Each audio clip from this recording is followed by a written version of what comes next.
The king's chamber smells of incense and iron. You stand in the half-dark of Whitehall, close enough to hear Henry VIII's labored breath, far enough that your shadow does not touch his bed. Silk curtains hang like quiet sentences around him, heavy with dust and prayers that never quite worked. On the table near your hand, 6 gold rings lie in a crooked row, one for each queen he wore out like a season. Outside, London sleeps under January fog. Inside, the King of England is dying, and the priests argue in whispers about which prayers are safe to say for a man who tore a church in half. Tonight, your task is simple and impossible. Keep the records, watch the king, and decide what must be written and what must never be. Breathe. Listen. 1 crown. 6 queens. 1 secret night. The fact is simple enough to write. Henry VIII, King of England and Ireland, defender of the faith, 6 times married. You have copied those words into ledgers until your fingers cramped, quills scratching over parchment while the hearth crackled behind you. Tonight, the fire is low, and the ink in your pot shines like a dark, still eye. A wax seal with the royal arms lies cooling near your elbow, its red surface catching the candlelight like a clot of hardened blood. Fact: Whitehall Palace is now the king's chief residence, larger and grander even than old Westminster. It stretches along the river like a sleeping beast, its galleries and chapels full of painted faces who have watched every wife arrive and depart. Rumor: on some nights, when the corridors are empty, guards hear a woman's voice reciting vows in a foreign accent. The first queen, Catherine of Aragon, still insisting she is wife in God's eyes. No record mentions this. Still, no one likes to pass the old chapel alone. Why tonight matters is not in any statute. Henry's leg is rotting. His breath rattles. The physicians mutter in Latin. But what keeps the courtiers awake is not his pain, nor even the looming question of war, but the tiny vicious problem of what his death will do to the fragile order he built with 6 marriages, 3 stepdaughters, 1 precious son. On a small side table by the bed, a silver locket lies opened, its miniature of the king staring up at you with younger, sharper eyes. He wore it once at his belt for Anne Boleyn. Now it has been tossed aside like a used argument. You straighten the locket, then the 6 rings. Tonight, you are balancing history itself. You have served long enough to remember when the crown belonged, in everyone's mind, to Catherine of Aragon and no one else. Fact: for more than 20 years, England called her queen.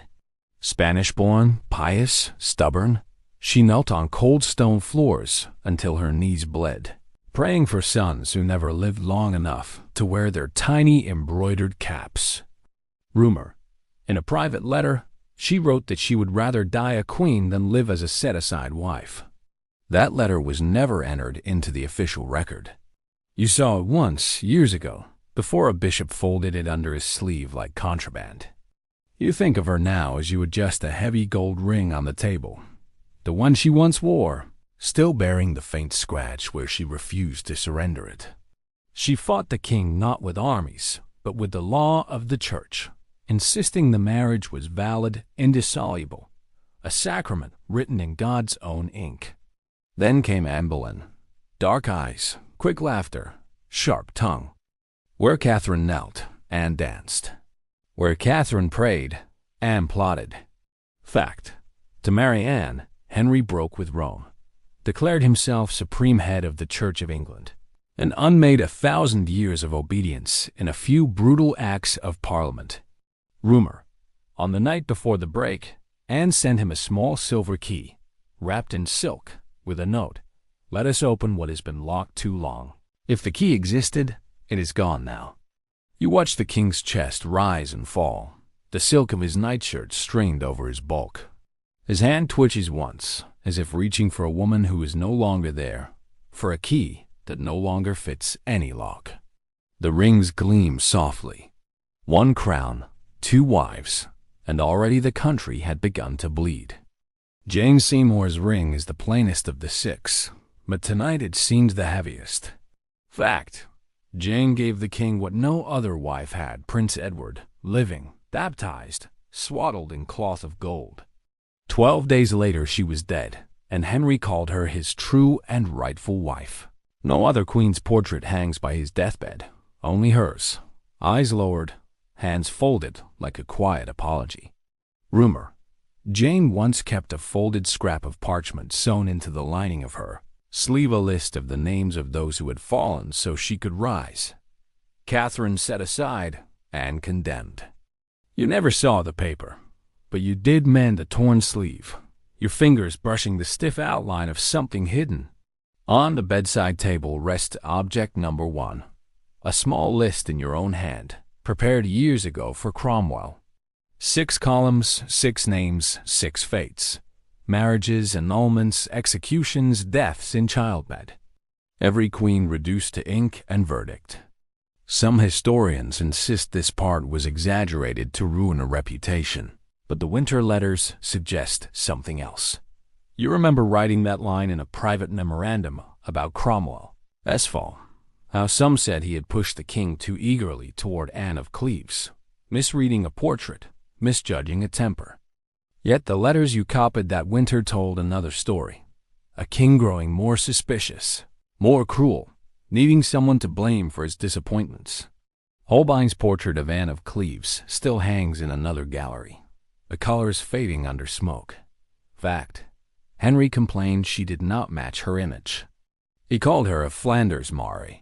Rumor: in truth, he feared her calm, her foreign alliances, the way she looked at him and seemed unimpressed. You tapped the edge of your list with one ink-stained finger. Catherine, Anne, Jane, Anne, Catherine, Catherine. 6 names. 1 hungry crown.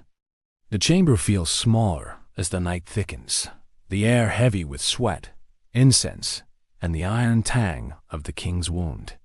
The physician's tools rest on a tray by the hearth-cold metal, curved like question marks, catching the fire's dull glow. By the door, an iron latch clicks softly as a figure slips in. Catherine Parr, the last wife, moving like a shadow in layered silk. Her hood is modest, her eyes anything but. She nods to you, just once, then glides to the far side of the bed, her fingers brushing the embroidered coverlet, tracing patterns like secret lines of a prayer. Fact: Catherine Parr is Henry VI's wife, widowed twice before, learned, pious, sympathetic to the new reformers. She has acted as regent in his absence, signed documents in her own name, guided the prince's education. Rumor: more than once she's been within a whisper of arrest for her books and questions, saved only when she knelt and called herself but a poor, ignorant woman. You have copied the warrant that was drawn up and then quietly withdrawn. The ink dried, the seal cooled, yet the paper never left the locked chest. On the table beside you lies object number 2, her small leather-bound prayer book. Its edges are worn, the clasp a little bent from use. Earlier this evening, when you helped her gather her things, you glimpsed a loose page tucked inside, not a printed prayer, but writing in her neat, firm hand. Names, dates, small, sharp notes in the margin. A list, but not like the one you wrote. Your list records how each queen was judged. Hers, perhaps, records how they were wronged. Outside the door, boots pace back and forth, the rhythm of nervous guards. Inside, quill scratches on vellum as the king's last will is revised, yet again lands reassigned. Title shifted. The line of succession tightened like a noose around a single fragile boy. You stand between the will and the prayer book, between iron law and soft, dangerous mercy. The secret has never been a single act, but tonight it sharpens to a point. Fact: Henry's final will names Edward as heir, with his daughters Mary and Elizabeth restored in line, though still marked by the stains of annulment and bastardy. It is a compromise built from years of broken vows and remade churches. The document will bear the king's stamp, not his faltering hand, authenticated by a dry, mechanical device that replaces his failing signature. Rumor. In the moments before dawn, while the physicians argued and the courtiers dozed in their chairs, one page of that will was quietly adjusted, not to change the air, not to grab lands, but to soften the memory of the queens themselves. Harsh phrases were smoothed, accusations turned to ambiguities. Their worst supposed crimes were allowed to fade into causes of conscience, matters of state. You know this because you did it. Not alone. Catherine Parr's prayer book rests now under your palm, its hidden page pressed flat.